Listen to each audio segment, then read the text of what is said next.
Okay, so mga kabigmano, tingnan natin kung hindi nakalimutan ang aming inaral na kaliwat kanan. Yan, kaliwa. Okay, so kanina, nung mag-umpisa kami, talagang hindi niya alam kung anong gagawin sa Malabela. Tingnan niyo naman ngayon, no? Alam niya na, no? Kaliwa uli. Tsaka dyan ako bilib sa'yo, hindi mo nakakalimutan yung pagsisignan. Very good yan. Kaya ako pinaulit sa'yo yan, baka mamaya nakalimutan mo eh.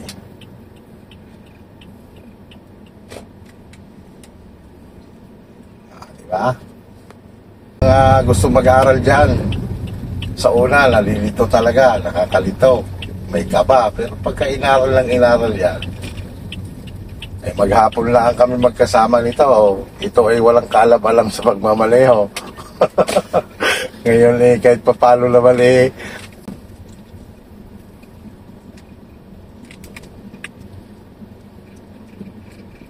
yan. Kaliwa ka naman dyan. Tingnan mo yan ha, kasi malaki ang kalsada, di ba?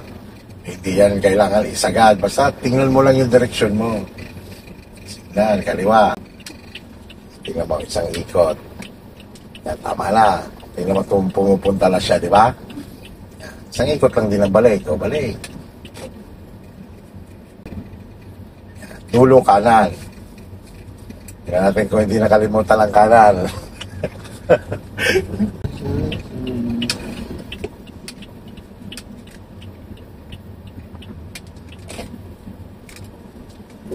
Kanan. Hinahalo-halo na po namin. Kanina eh, puro kanan, puro kaliwa. Ngayon naman, hinahalo-halo namin. Kaliwa't kanan. Para talagang saka wala lang dikta-dikta. Oh.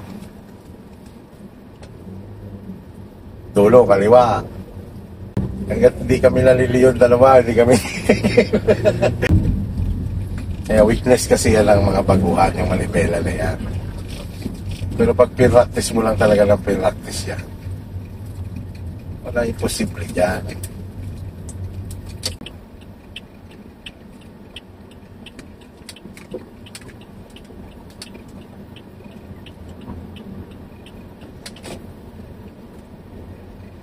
Okay.